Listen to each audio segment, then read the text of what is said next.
Hello everyone, আজ আমরা যে অংশটা পড়তে চলেছি একটা প্রাথমিক উদাহরণ থেকে দেখি। একটা ক্যারাম বোর্ড রয়েছে, একটা ক্যারাম বোর্ড।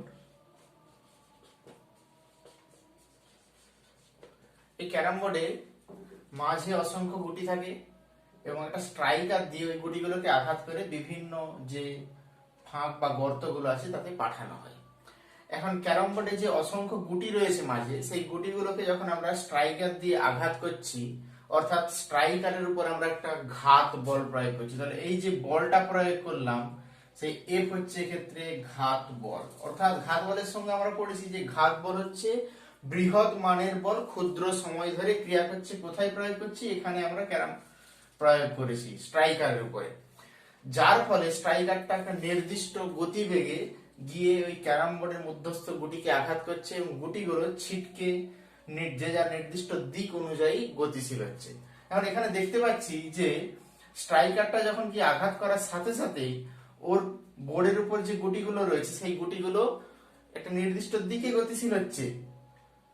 কোন গুটি, এটা যদি 1 নম্বর গুটি ভাবি, তার গতি যদি এ থেকে বি এর দিকে ভাবি, 2 নম্বর গুটি তার থেকে সি থেকে ডি এর দিকে, একই রকম ভাবে 3 নম্বর গুটি এটা যদি ভাবি ই থেকে এফ এর ই থেকে জি এর দিকে, তাহলে দেখতে পাচ্ছি প্রতিটা গুটির গতি কিন্তু আলাদা। এক্ষেত্রে বাহ্যিক কোনো বল প্রযুক্ত হচ্ছে না। আমরা স্ট্রাইকারকে তার গতি প্রাপ্ত করার জন্য প্রথমে বল প্রয়োগ করেছি, কিন্তু সংঘাত ঘটার সময় যখন স্ট্রাইকার গুটিগুলোকে আঘাত করছে তখন সংঘাত ঘটার সময় কোনো বল প্রয়োগ করছে না বাইরে থেকে। আর তার অর্থাৎ এক্ষেত্রে সংঘাতের সময় বাহ্যিক প্রযুক্ত বল শূন্য, যার ফলে কি হচ্ছে গুটিগুলো যে যার নির্দিষ্ট দিকে গতিশীল। অর্থাৎ আমরা এই যে গুটিগুলোর গতি বিবেচনা করছি, এই গতিটা বিবেচনা করার জন্য বা গতি ব্যাখ্যা করার জন্য আমাদের যে বিষয়টা জানা প্রয়োজন আজকে, সেটা হচ্ছে রৈখিক ভরবেগ সংরক্ষণ সূত্র।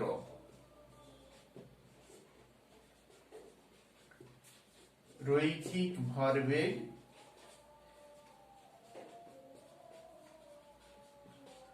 সংরক্ষণ সূত্র। কারণ এই রৈখিক ভরবেগ সংরক্ষণ সূত্রের সাহায্যে 1, 2, 3 বিভিন্ন গতিগুলো বলেছি, ওদের গতিগুলো আমরা বিবেচনা করব এবং ওর গতি ব্যাখ্যা করব। সুতরাং নিউটনের গতিসূত্রের তৃতীয় পর্বের আলোচনায় আমরা যে বিষয়গুলো জানবো সেটা হচ্ছে রৈখিক ভরবেগ সংরক্ষণ সূত্র এবং তার সেই সংরক্ষণ সূত্রের ব্যাখ্যা। নিউটনের তৃতীয় গতিসূত্র থেকে রৈখিক ভরবেগ সংরক্ষণ সূত্রের প্রতিষ্ঠা বা প্রমাণ বলতে পারি।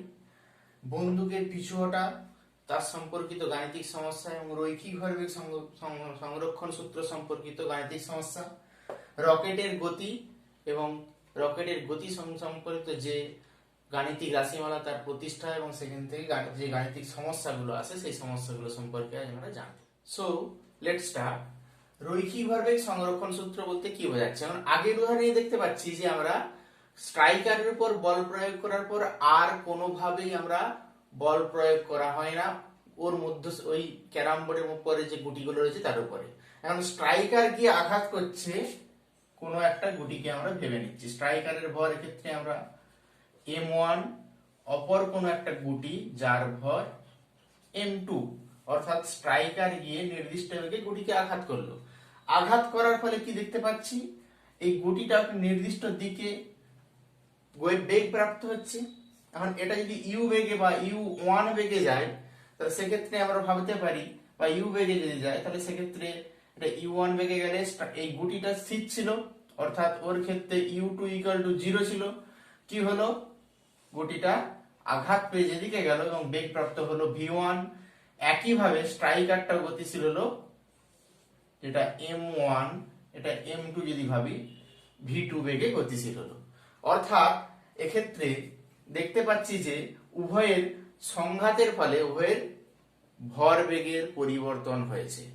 কারণ এই ভরবেগের পরিবর্তন এবং বেগের যে মান সেটা নির্ধারণ করার জন্য আমরা রৈখিক ভরবেগ সংরক্ষণ সূত্রের অবতারণা করছি। মানে রৈখিক ভরবেগ সংরক্ষণ সূত্র কি বলছে? বাইরে থেকে বল প্রযুক্ত না হলে কোনো বস্তুর মোট ভরবেগ সংরক্ষিত থাকবে। অর্থাৎ বাইরে থেকে বল প্রযুক্ত না হলে অর্থাৎ এক্সটার্নাল ফোর্স, যে বাহ্যিক বল এফ এক্সটার্নাল যদি ভাবি সেটা = 0। এখন এক্সটার্নাল ফোর্স যদি 0 হয় সেক্ষেত্রে বস্তু সংস্থার উপরে কোনো বল ক্রিয়া করছে না, অর্থাৎ বস্তু সংস্থা এখানে বাহ্যিক বল মুক্ত। সেক্ষেত্রে মোট ভরবেগ সংরক্ষিত থাকবে বলতে কি বোঝায়? তাহলে এক্ষেত্রে যদি আমরা সংঘাত ঘটনা ভাবতাম, তাহলে সংঘাতের পূর্বে মোট ভরবেগ আর সংঘাতের পরে মোট ভরবেগ নিশ্চয়ই একই হতে হবে। এখন বস্তু সংস্থার ক্ষেত্রে যদি আমাদের এটা একটা গতি থাকতো, তাহলে u2 নট ইকুয়াল টু 0, অর্থাৎ এক্ষেত্রে সংঘাতের পূর্বে মোট ভরবেগ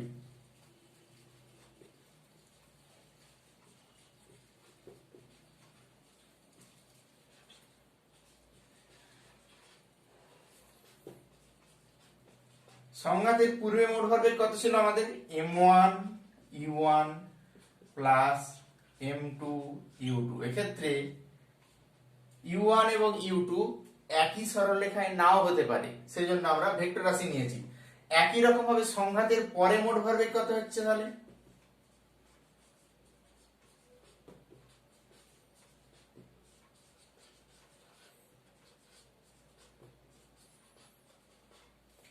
সংঘাতের পরে মোট ভরবেগ দেখতে পাচ্ছি আমরা m1 বস্তুটা এক্ষেত্রে v1 বেগ নিয়ে যাচ্ছে আর m2 বস্তু v2 বেগ নিয়ে যাচ্ছে, অর্থাৎ সেক্ষেত্রে m1 বস্তুর ভরবেগ m1 v1 প্লাস m2 বস্তুর ক্ষেত্রে m2 v2। এখন রৈখিক ভরবেগ সংরক্ষণ সূত্র বলছে বাহ্যিক বল ক্রিয়া না করলে এই ভরবেগ দুটো সমান, অর্থাৎ এক্ষেত্রে f এক্সটার্নাল যেহেতু 0, সুতরাং সেক্ষেত্রে ভরবেগ সংরক্ষণ সূত্র হচ্ছে m1 u1 plus m2 u2 equal to m1 v1 plus m2 v2। এটা হচ্ছে আমাদের ভরবেগ সংরক্ষণ সূত্র। নিউটনের তৃতীয় গতিসূত্র থেকে ভরবেগ সংরক্ষণ সূত্র প্রমাণ করার জন্য আমরা ধরে নিচ্ছি যে দুটো বস্তু m1 এবং m2 যাদের সংঘাত ঘটছে, মানে সংঘাত ঘটার মুহূর্তে m1 বস্তু m2 এর উপর F12 পরিমাণ বল ক্রিয়া করছে, এটা হচ্ছে ক্রিয়া বল। তাহলে m1 m2 এর উপর F12 পরিমাণ বল প্রয়োগ করছে। বিপরীতভাবে m2 বস্তু m1 এর উপরে F21 প্রতিক্রিয়া বল প্রয়োগ করছে। এখন নিউটনের তৃতীয় গতিসূত্র অনুযায়ী ক্রিয়া এবং প্রতিক্রিয়া সমান এবং বিপরীতমুখী, অর্থাৎ আমরা পাচ্ছি এখানে F12 ক্রিয়া equal to minus of F21, যেখানে মাইনাস চিহ্ন অর্থাৎ ঋণাত্মক চিহ্ন নির্দেশ করছে যে ক্রিয়া এবং প্রতিক্রিয়া পরস্পর বিপরীতমুখী। এবার আমরা জানি যে কোন বস্তুর উপর ক্রিয়াশীল বল equal to F equal to dp by dt, অর্থাৎ ভরবেগের পরিবর্তনের হার। এক্ষেত্রে dt সময়ে বস্তুর ভরবেগ dp পরিমাণ পরিবর্তিত হলে F equal to dp by dt। তাহলে শর্তানুযায়ী এখন F12 পরিমাণ বল m2 এর উপর প্রয়োগ করার ফলে এর যে ভরবেগের পরিবর্তন হচ্ছে সেটা হচ্ছে 2 নম্বর বস্তুর, অর্থাৎ dp2 বাই dt।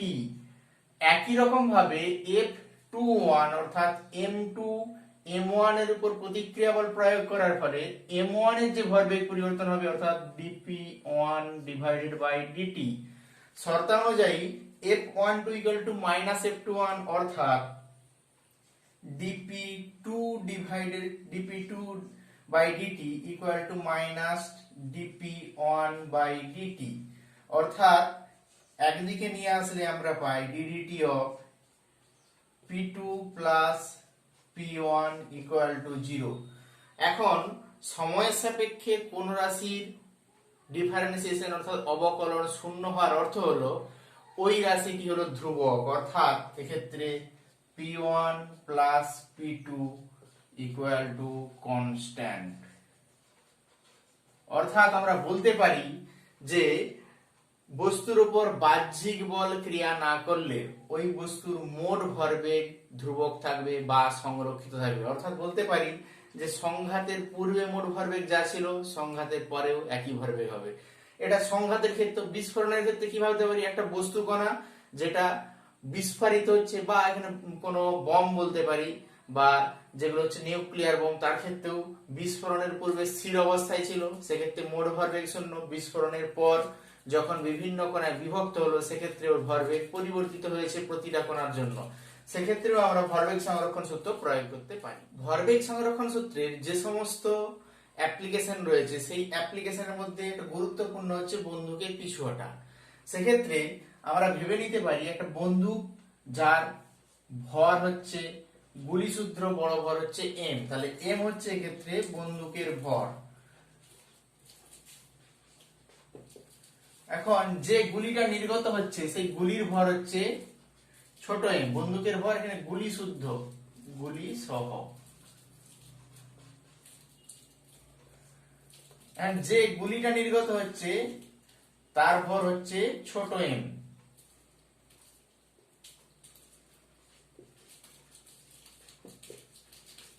এখন গুলি যদি ছোট ভি বেগে নির্গত হয় সেক্ষেত্রে বন্দুক কোন দিকে গতিশীল হবে বা বন্দুকের বেগ কত হবে সেটা আমরা নির্ধারণ করতে চাই। ধরে নিচ্ছি যে ছোট ভি হচ্ছে গুলির বেগ, তাহলে আমাদের নির্ধারণ করতে হবে বন্দুকের বেগ কত। এই বন্দুকের বেগ কত, এখন এই বন্দুকের বেগ নির্ধারণ করার জন্য আমরা রৈখিক ভরবেগ সংরক্ষণ সূত্র লাগাচ্ছি। কেন রৈখিক ভরবেগ? এক্ষেত্রে বন্দুক এবং গুলি একই রেখায় অবস্থান করছে এবং এদের যে বেগের যে পরিবর্তনটাও সেটা একই রেখা বরাবর, তাই আমরা রৈখিক ভরবেগ সংরক্ষণ সূত্র প্রয়োগ করতে পারি। এক্ষেত্রে যখন বন্দুকের মধ্যে গুলি ছিল অর্থাৎ গুলি নির্গত হওয়ার পূর্বে বন্দুকের বেগ ছিল 0 অর্থাৎ বন্দুক স্থির ছিল, সেক্ষেত্রে বন্দুকের ভরবেগ কত হবে? গুলি শুদ্ধ বন্দুকের ভরবেগ 0। এখন গুলি নির্গত হওয়ার মুহূর্তে গুলির ভরবেগ কি হচ্ছে? m into V. একই রকম ভাবে প্লাস গুলি বন্দুকের যে ভরবেগ বড় এম ইনটু বড় ভি, অর্থাৎ সেখান থেকে আমরা পাই বড় ভি ইকুয়াল টু মাইনাস ছোট এম বাই বড় এম ইনটু ছোট ভি। মানে এক্ষেত্রে দেখতে পাচ্ছি যে যেহেতু এম এর মান মাচ গ্রেটার ছোট এম, অর্থাৎ সেক্ষেত্রে ভি এর মান মাচ লেস দেন ছোট ভি, অর্থাৎ গুলি যে বেগে নির্গত হচ্ছে বন্দুক থেকে তার চেয়ে অনেক কম বেগে বন্দুক সরে যাবে। এখন এই ঋণাত্মক চিহ্নটা কি নির্দেশ করছে? ক্ষেত্রে ঋণাত্মক চিহ্ন নির্দেশ করছে গুলি যে অভিমুখে গতিশীল বন্দুক তার বিপরীত অভিমুখে গতিশীল, অর্থাৎ বন্দুকটা গুলির বিপরীত দিকে হচ্ছে বন্দুক প্রতিক্ষিপ্ত হচ্ছে।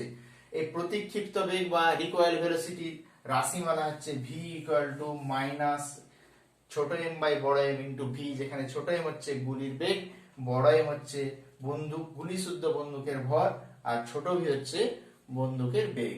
তাহলে এই আমরা যেটা রৈখিক ভরবেগ সংরক্ষণ সূত্র পেয়েছি সেই রৈখিক ভরবেগ সংরক্ষণ সূত্রের সাহায্যে আমরা কোন বন্দুকের প্রতিক্ষেপ বেগ নির্ণয় করতে পারব। এই রৈখিক ভরবেগ সম্পর্কিত যে গাণিতিক সমস্যাগুলো আছে তার মধ্যে একটা উদাহরণ দেখতে পারি। এটা একটা বেলুন, যার বেলুনে দড়ি নিচের দিকে ঝুলছে। এই দড়ি সহ বেলুনের যে ভর সেটা বড় এম, এটা হচ্ছে দড়ি সহ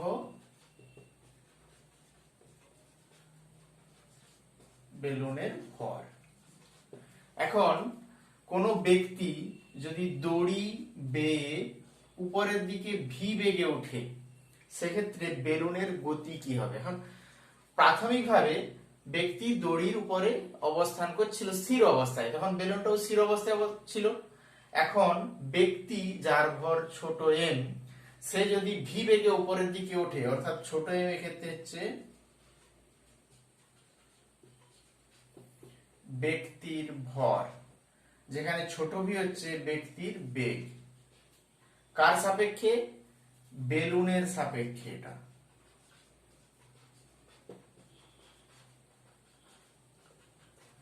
বেলুনের সাপেক্ষে ব্যক্তির বেগ হচ্ছে ছোট ভি, সেক্ষেত্রে বেলুনের বেগ কি হবে?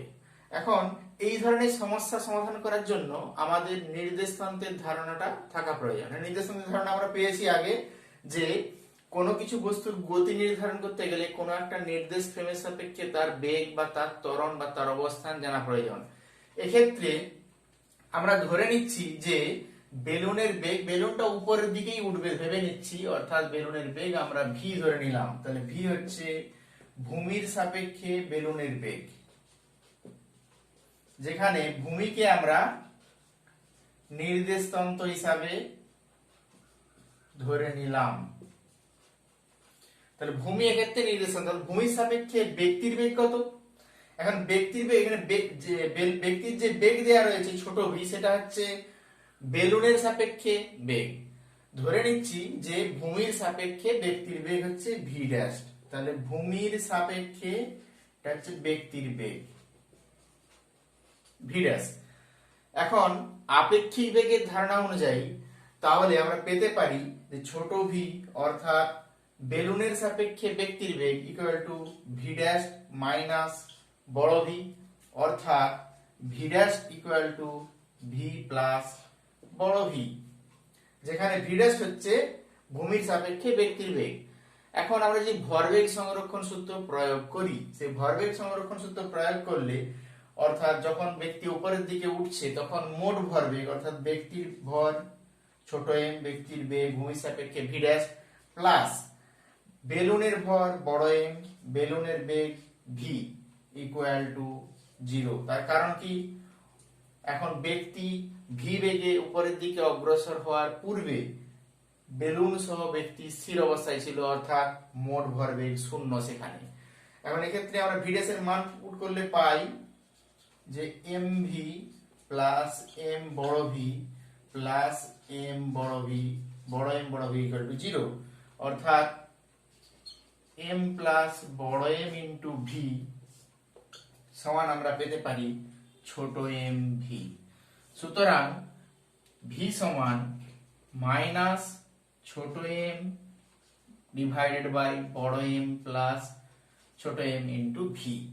এক্ষেত্রে তাহলে ভি পেয়েছি যে ছোট ভি অর্থাৎ ব্যক্তির বেগের সঙ্গে ঋণাত্মক চিহ্ন যুক্ত, অর্থাৎ বলতে পারি যে ব্যক্তি যদি উপরের দিকে ওঠে বেলুন নিচের দিকে নামবে।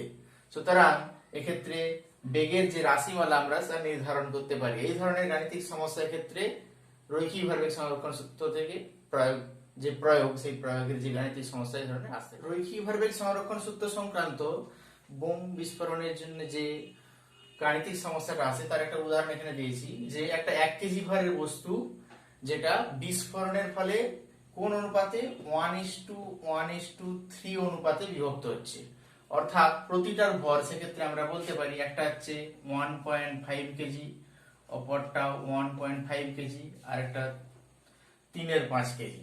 এখন বলছে সমান ভরের বস্তু দুটো পরস্পর 90 ডিগ্রি কোণে অর্থাৎ 90 ডিগ্রি কোণে কত বেগে 30 মিটার পার সেকেন্ড বেগে গতিশীল।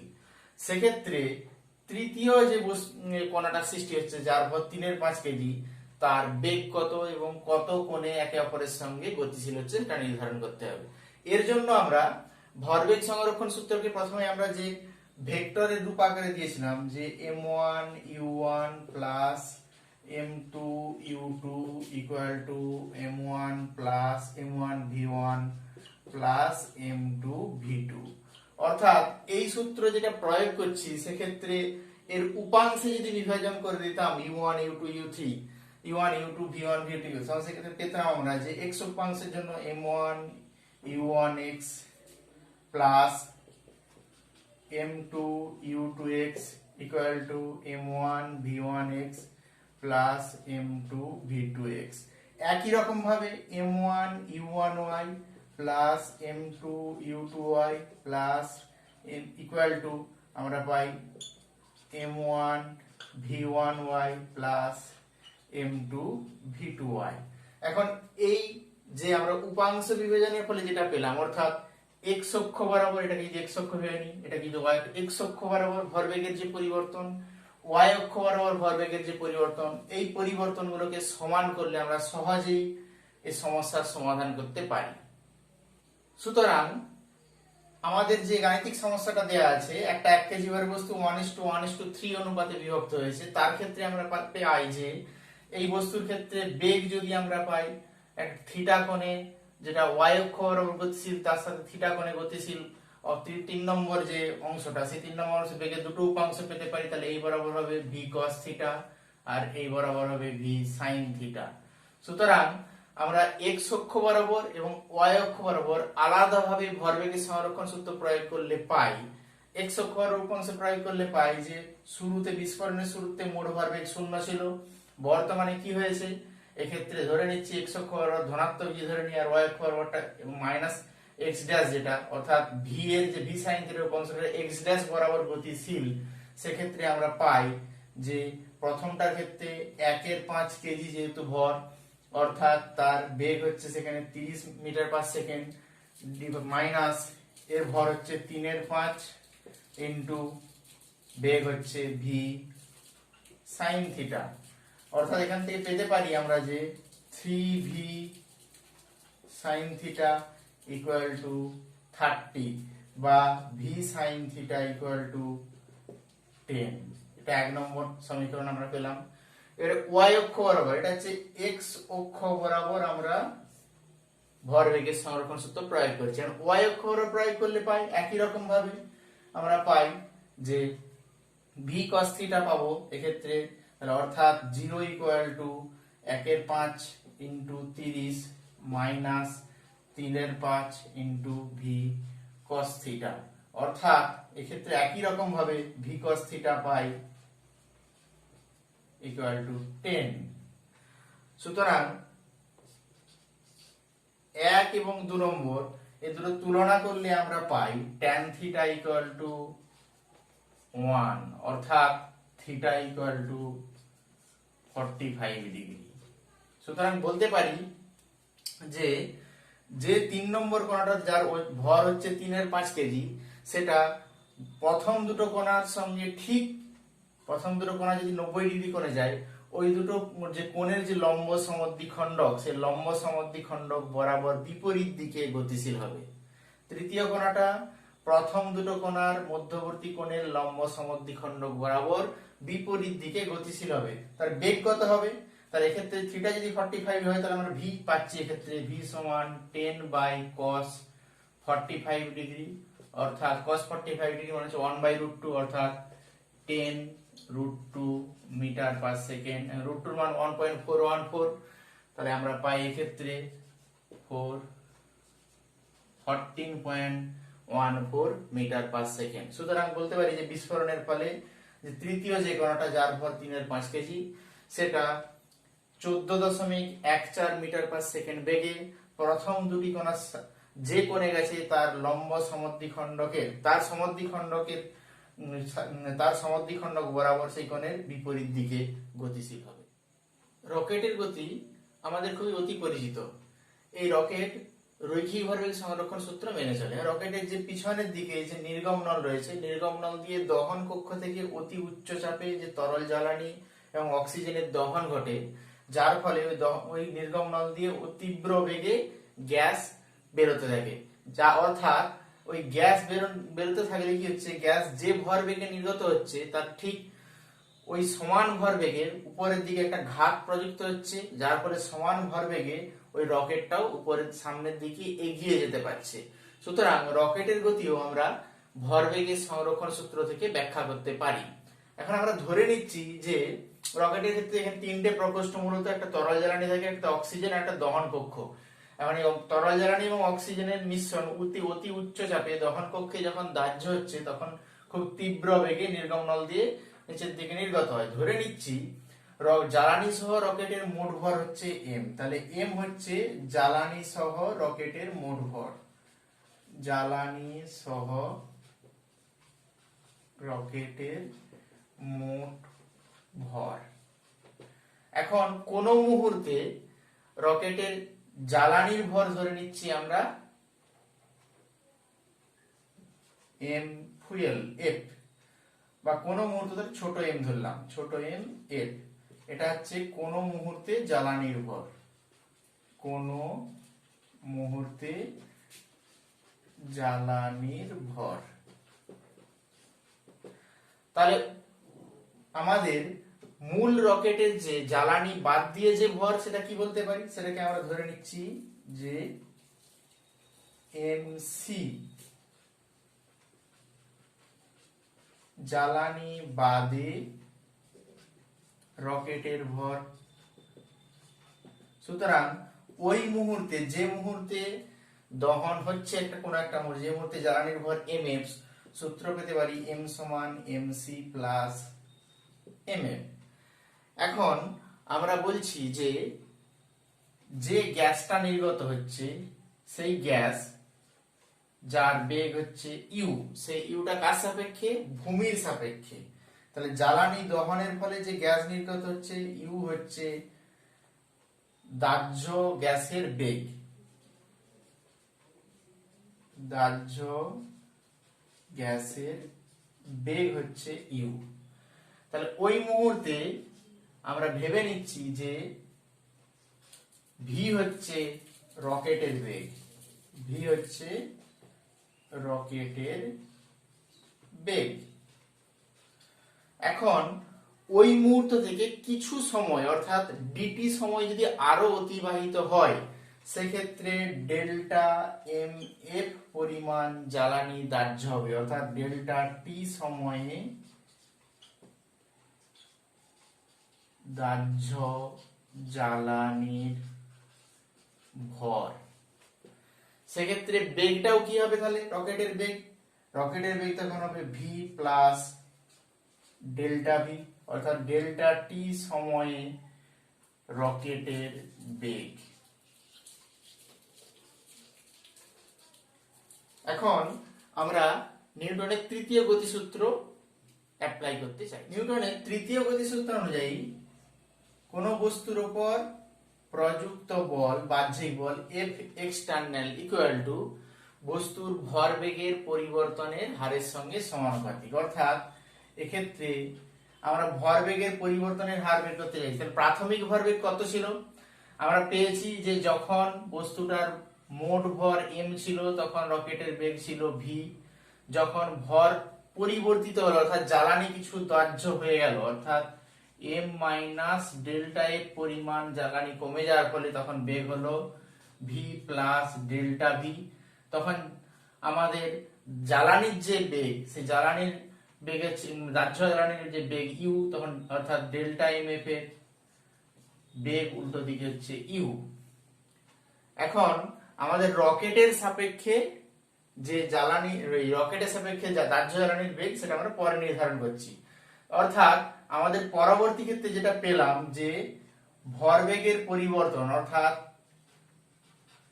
Delta M minus delta M F equal into V plus delta V, এটা হচ্ছে রকেটের ভরবেগ জ্বালানি দাহ্য হওয়ার পর, plus delta M F into U, এটা হচ্ছে জ্বালানির ভরবেগ, মাইনাস তাহলে এটা হচ্ছে আমাদের জ্বালানি দাহ্য হওয়ার পরে যে ভরবেগ পেলাম সেটা হচ্ছে এই থার্ড ব্র্যাকেটের মধ্যে রয়েছে।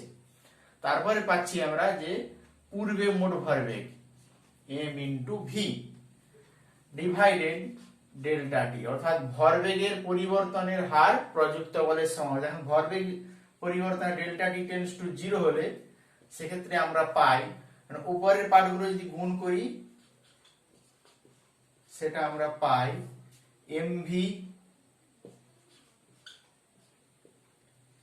প্লাস m ডেল্টা ভি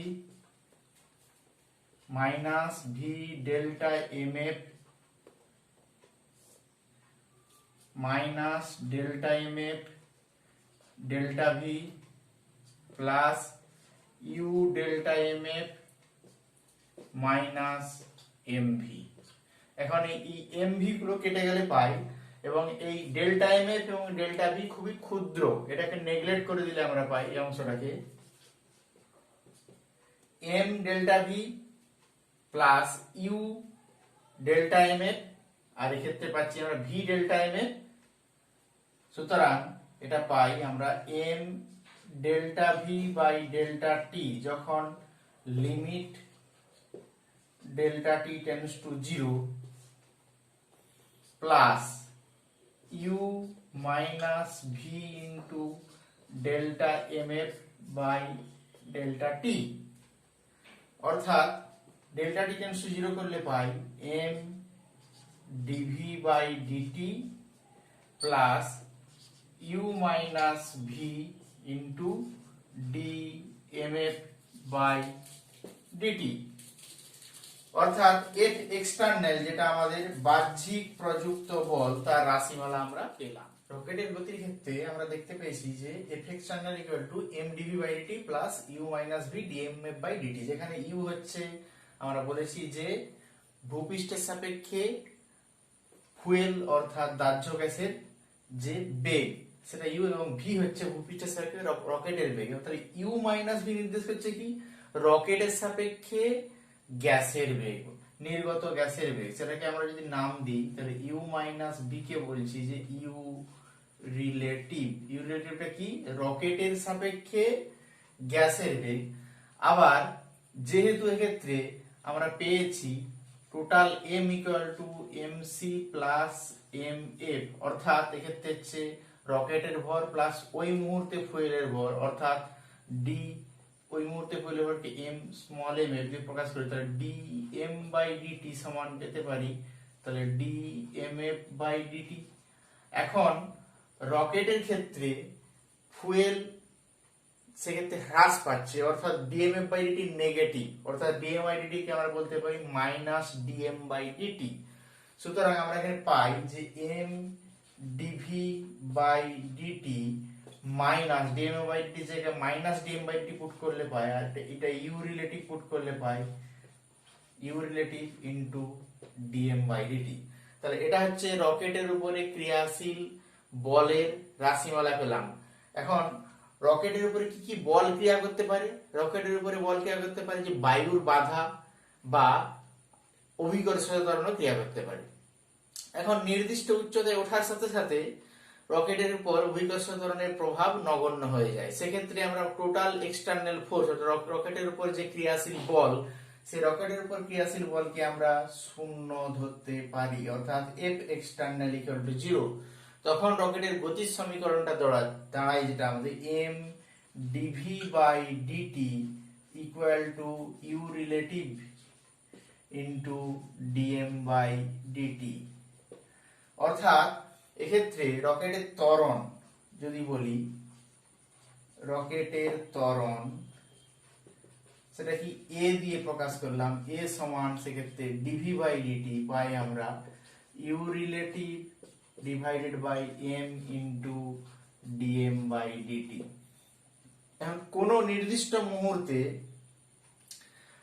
রকেটের যদি গ্যাস বা জ্বালানি হ্রাসের হার ডিএম বাই ডিটিটা যদি কনস্ট্যান্ট হয়, ডিএম বাই ডিটি কি বলেছি আমরা জ্বালানি হ্রাসের হার, ডিএম বাই ডিটিটা যদি কনস্ট্যান্ট হয় তাহলে এ নির্ভর করছে ইউ রিলেটিভ বাই এম। আবার ইউ রিলেটিভ হচ্ছে রকেটের সাপেক্ষে গ্যাসের বেগ, সেটাও প্রায় কনস্ট্যান্ট যদি আমরা ধরে নিই তাহলে পাই আমরা এখান থেকে এ প্রপোর্শনাল টু 1/m।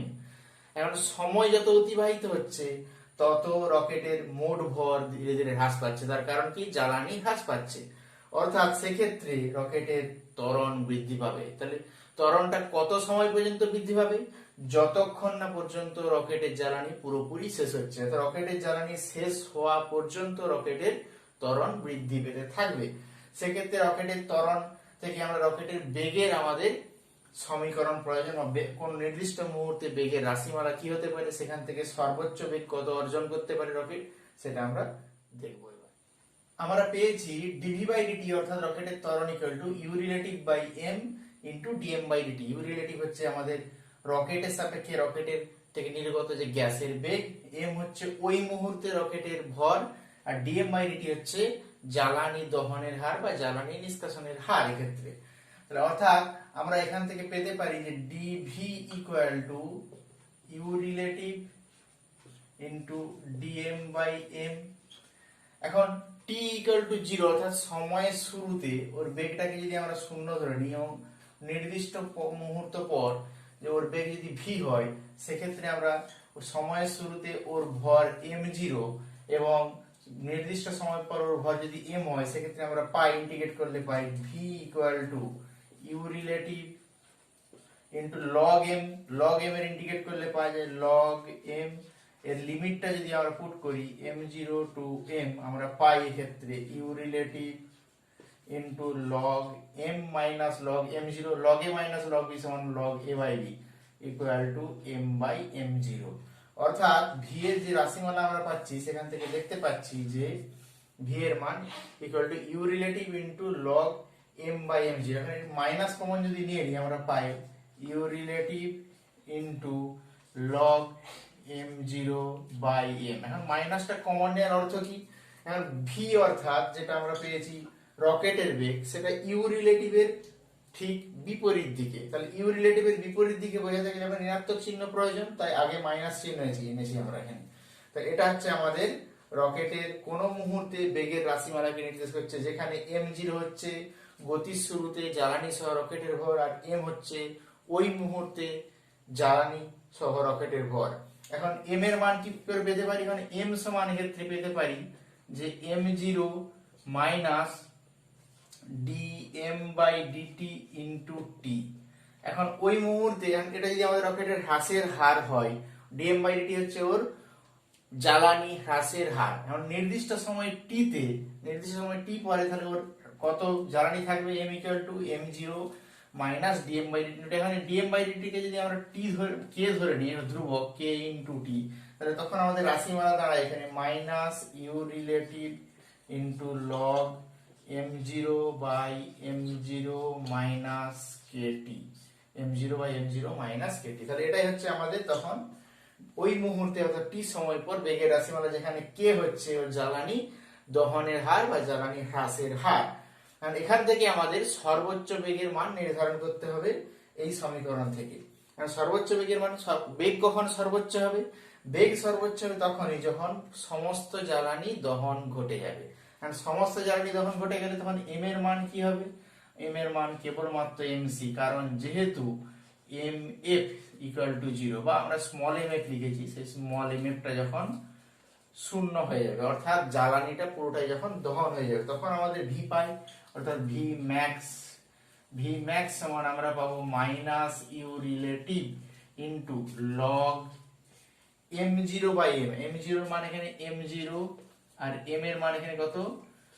mc। তখন আর m0 সমান আমরা কি জানি? আবার m0 সমান আমরা জানি যে log you relative log m0 সমান করেসপন্ডিংলি mc প্লাস mf, অর্থাৎ মোট ফুয়েল যেখানে mf, আর এই mf টা হচ্ছে কোন মুহূর্তে আমরা ফুয়েল পেয়েছিলাম, বাই mc। তাহলে অর্থাৎ আমরা পাই ক্ষেত্রে minus U relative into log 1 plus mf/mc।